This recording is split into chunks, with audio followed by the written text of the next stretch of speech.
International airport बनना था। फिलहाल के कुछ ही दिनों पहले केंद्र सरकार ने उस एयरपोर्ट को रद्द कर दिया। तो यह एयरपोर्ट क्यों रद्द हुआ, किस लिए रद्द हुआ, और इससे पूर्व इस एयरपोर्ट को रद्द करने के लिए कई लोगों ने जो है महत्वपूर्ण योगदान दिया, आंदोलन किया, और उसके बाद इसमें कई ग्राम सभा भी इसमें शामिल हुए थे। तो यह एयरपोर्ट रद्द होना कितना जरूरी था, इससे ग्राम सभा को कितना लाभ हुआ है। और जहाँ तक कानून और संविधान की बातचीत करें तो ये 5वीं अनुसूचित सूचित क्षेत्र भी था। तो इन सारी चीज़ों पर आइए हम प्रकाश डालते हैं। सबसे पहले हम आपका परिचय कराते हैं कृष्णा हंसदा जी से, जो इस आंदोलन से लंबे समय से जुड़े हुए हैं। दादा जोहार। ये जो एयरपोर्ट का मुद्दा है, इसको लेकर के हाल के दिनों में ही आपने जैसे अखबारों में देखा, चैनल में देखा कि इस एयरपोर्ट को जो है रद्द कर दिया गया। आप क्या समझते हैं, सरकार ने किस दबाव में आकर या इसको रद्द किया है, या फिर उसका कुछ मंशा कुछ और था? देखिए, ये आज जो आप सवाल कर रहे हैं कि ये इंटरनेशनल एयरपोर्ट धर्मगढ़ में जो बनने वाले थे, और उसके पूर्व भी जमशेदपुर के बगल में अदितपुर इंटरनेशनल एयरपोर्ट बनने वाले थे। ये दोनों ही आंदोलन हमारे लोगों या हम लोगों की नेतृत्व में हुए थे, और इसमें ग्राम सभा का काफी अहम योगदान रहा। तो आपका सवाल के मुताबिक ये जो आज इंटरनेशनल एयरपोर्ट यह बनने का था, केंद्र के उड्डयन मंत्रालय के द्वारा इसे रद्द करना पड़ा, जिसको डिनोटिफाई कहते हैं।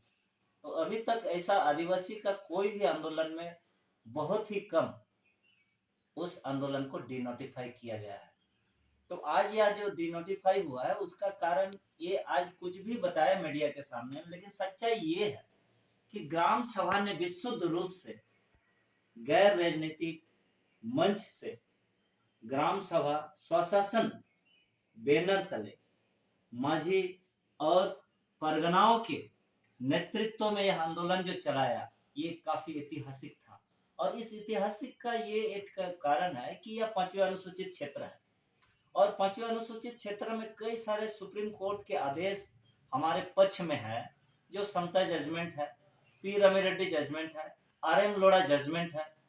तो इन सारे जजमेंटों को यदि आप अवलोकन करेंगे तो 5वीं अनुसूचित क्षेत्र में आदिवासी को कोई विस्थापित करे या फिर कुछ एक जो लोग हैं वहाँ, उनको अपने हाथों में लेकर के योजना को धरातल में उतारने का प्रयास किया जाता है। जी देखिए, ये नियम तो बहुत अच्छा है। भारत में जो भी विकास का मॉडल जब बनाते हैं, केंद्र सरकार बनाते हैं या राज्य सरकार, वो अमली जमा नहीं बनाते हैं। यदि उनको यहाँ हमारे क्षेत्र में उनको विकास का कोई भी योजना लाते हैं तो गांव में उसका जन सुनवाई के साथ साथ ग्राम सभा होते हैं। यहाँ आम सभा नहीं होते हैं, ग्राम सभा होंगे। ग्राम सभा में हमारे माझी, परगना, मनकी, मुंडा, डोकलो सोहर, इन सारे जो व्यवस्था के प्रमुख लोग हैं, इनके साथ बैठक होते प्रशासन के। लेकिन दुर्भाग्य इस बात का है कि प्रशासन वाले दलालों को पकड़ते हैं, और दलाल को ही ग्राम सभा का वो प्रमुख बना करके वो जन सुनवाई करते हैं। फर्जी जन सुनवाई करके उसको रिपोर्ट भेजते हैं कि जन सुनवाई हमने कर ली और यह लोग स्वीकार कर चुके हैं और हमारे को जमीन देंगे विकास के लिए। तो ये एक्चुअल में ग्राम सभा होते नहीं है। गांव के लोगों को पता नहीं रहता है कि इससे हम लोगों को क्या बेनिफिट होगा, इससे क्या नुकसान होंगे, कोई समालोचना उसमें नहीं करता। और हमारे यहाँ जो सबसे बड़ी समस्या ये है कि हमारे पढ़े लिखे लोग विस्थापन से कोई मतलब नहीं रखते हैं। वो थोड़ा पढ़ लिख लेते हैं तो अपना फायदा देखते हैं कि यदि यहाँ फैक्ट्री आएंगे, कुछ उद्योग आएंगे तो हमको पहले नौकरी मिलेगा। तो ये सोच की वजह से आदिवासी आज हार रहे हैं।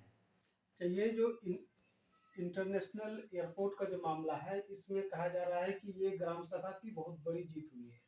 तो बाकी अन्य जगहों में इस तरह क्यों नहीं दिख रहा है? क्या वहाँ ग्राम सभा नहीं है, या फिर वहाँ ग्राम सभा बहुत कमजोर है, सशक्त नहीं है, या फिर वहाँ भी माने भीतरी बाहरी कुछ डोलमोल स्थिति है? देखिए, पूर्वी सिंहभूम में विशेष करके पूर्वी सिंहभूम, सरायकेला और पश्चिम सिंहभूम में यहाँ स्वशासन व्यवस्था काफी मजबूत है, और मजबूत होने के कारण से यहाँ ग्राम सभा काफ़ी अच्छे से संचालित हो रहे हैं, उनकी बातों को माने जाते हैं और सरकार भी मानते हैं। प्रशासन के लोग भी, आप यदि ग्राम सभा के मार्फत आप यदि कोई भी समस्या का समाधान करना चाहेंगे तो प्रशासन वाले सुनते हैं। लेकिन क्या होता है, समस्या है कि हमारे कई लोग जो है ज्यादातर दलाली में जुटे हुए हैं, जो राजनीतिज्ञों के साथ चल रहे हैं। तो राजनीति वाले आज तक भारत में, पूरे भारत का मैं बता रहा हूँ, पूरे भारत में आदिवासियों का पक्ष में 1 इंच भी कहीं पर कोई जमीन नहीं बचाए है। ये बड़े दुर्भाग्य की बात है। तो आज हमारे लोग जो चांद जो को दबाने के लिए ये एनजीटी का ये उदाहरण दे रहा है और ये हाथियों का कॉरिडोर का एक बहाना बना रहा है। जबकि सच्चाई ये है कि आरएम लोढ़ा जजमेंट के मुताबिक आदिवासी को विस्थापित कर ही नहीं सकता है। समता जजमेंट के मुताबिक सरकार का जमीन है ही नहीं। तो आदिवासी को यदि विस्थापित करेंगे तो पहले पुनर्वास करना होगा। जैसे गांव था, जैसे जहां कुआं था, जैसे जहां तालाब था, जैसे जहां जहर थान था, जहां शमशान है, वैसे उनको आज इट इज बना के देना है, तभी जाके आदिवासी को वो विस्थापित कर सकता है। तो इतने सारे चीज को करने के लिए सरकार के पास उतना, यदि उनके पास संसाधन तो है, पैसा भी है, लेकिन वो करना नहीं चाहते हैं। पूंजीपति लोग का यहाँ इन्वेस्टमेंट था। ये आदिवासियों का तो फायदा हुआ कि वह अपने विस्थापन, केवल गांव का विस्थापन नहीं होता, आदिवासियों का कल्चर, उनकी संस्कृति, उनकी भाषा, इनसे भी विस्थापित हो जाते। तो आज यदि वो डिनोटिफाई हुआ और रद्द करना पड़ा तो उससे आदिवासी को ये फायदा हुआ कि इनसे बच गए और अपने गांव की, अपनी संस्कृति, सभ्यता, अपनी परंपरा, अपनी भाषा, सब चीज बच गए। तो ये बहुत बड़ा बचाव है और इसमें किसी तरह का कोई आदिवासी का नुकसान नहीं हुआ है, क्योंकि एयरपोर्ट यदि बन भी जाते तो आदिवासियों को इससे कुछ लाभ होने वाला नहीं था, क्योंकि टाटा कंपनी भी तो विकास के नाम से ही खुले हुए हैं। ये देख रहे हैं सभी कंपनी, चाहे सेल हो, चाहे आपका धनबाद का माइनिंग हो, माइंस हो, तो सारा चीज आदिवासी के क्षेत्र में ही बने हुए हैं। लेकिन आदिवासी फिर भी क्यों गरीब है भारत में? आज सवाल ये उठना चाहिए ना। सरकार के पास ऐसे विकास की परिभाषा है ही नहीं, ना कोई प्रशासन दे सकता है विकास की परिभाषा। मैं तो कई बार आइस लोगों से मैं बात की है कि भाई आदिवासियों का क्यों आप लोग विकास नहीं कर सक रहे हो, तो वो लोग खुले मन से स्वीकार करता है कि क्या करें, ऊपर का आदेश रहता है। अच्छा कृष्णा का और एक सवाल है कि जितने भी कल कारखाने, योजना, खदान बनते हैं तो वो बनने से पहले जो है जन सुनवाई होती है। बिल्कुल, जो लोग प्रभावित होते हैं, जो गांव उस दायरे में आने वाले हैं, उन सबको जन सुनवाई में अपनी बातों को रखना होता है। लेकिन आपको लगता है जो जन सुनवाई होता है, जो उद्योग आएंगे तो हमको पहले नौकरी मिलेगा, तो ये सोच की वजह से आदिवासी आज हार रहे हैं। ये जो इंटरनेशनल एयरपोर्ट का जो मामला है, इसमें कहा जा रहा है कि ये ग्राम सभा की बहुत बड़ी जीत हुई है।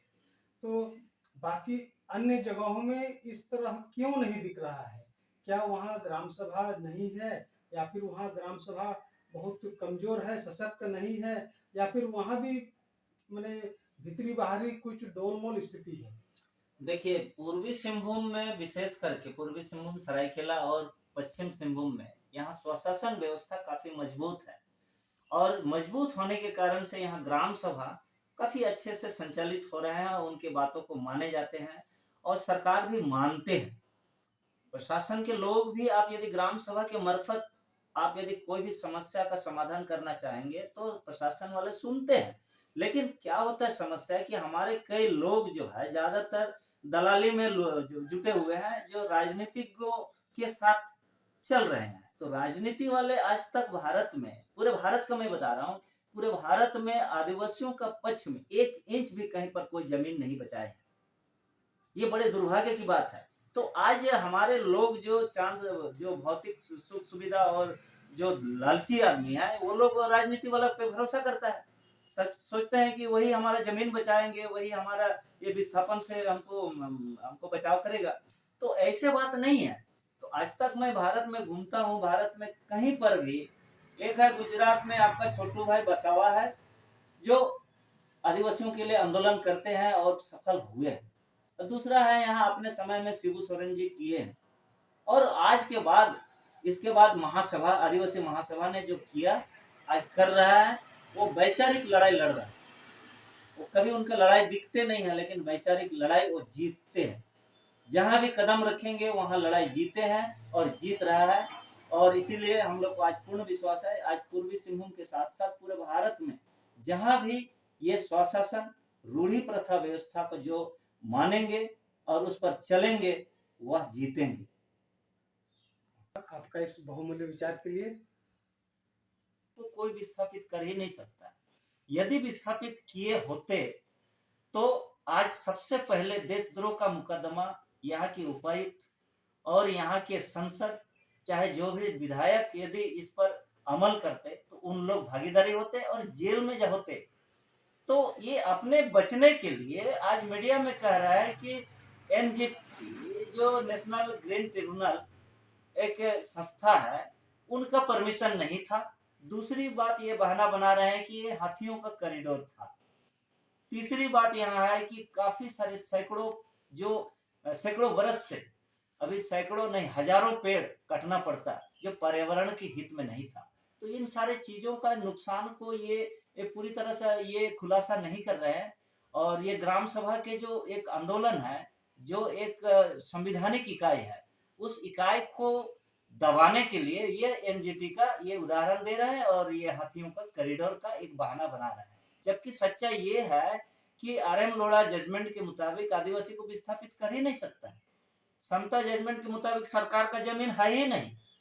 तो आदिवासी को यदि विस्थापित करेंगे तो पहले पुनर्वास करना होगा। जैसे गांव था, जैसे जहां कुआं था, जैसे जहां तालाब था, जैसे जहां जहर थान था, जहां शमशान है, वैसे उनको एज इट इज बना के देना है, तभी जाके आदिवासी को वो विस्थापित कर सकता है। तो इतने सारे चीज को करने के लिए सरकार के पास उतना यदि उनके पास संसाधन तो है, पैसा भी है, लेकिन वो करना नहीं चाहते हैं। पूंजीपति लोग का यहाँ इन्वेस्टमेंट था। ये आदिवासियों का तो फायदा हुआ कि वह अपने विस्थापन, केवल गांव का विस्थापन नहीं होता, आदिवासियों का कल्चर, उनकी संस्कृति, उनकी भाषा, इनसे भी विस्थापित हो जाते। तो आज यदि वो डिनोटिफाई हुआ और रद्द करना पड़ा तो उससे आदिवासी को ये फायदा हुआ कि इनसे बच गए और अपने गांव की अपनी संस्कृति, सभ्यता, अपनी परंपरा, अपनी भाषा, सब चीज बच गए। तो ये बहुत बड़ा बचाव है और इसमें किसी तरह का कोई आदिवासी का नुकसान नहीं हुआ है। क्योंकि एयरपोर्ट यदि बन भी जाते तो आदिवासियों को इससे कुछ लाभ होने वाला नहीं था। क्योंकि टाटा कंपनी भी तो विकास के नाम से ही खुले हुए हैं। देख रहे हैं सभी कंपनी, चाहे सेल हो, चाहे आपका धनबाद का माइनिंग हो, माइंस हो, तो सारा चीज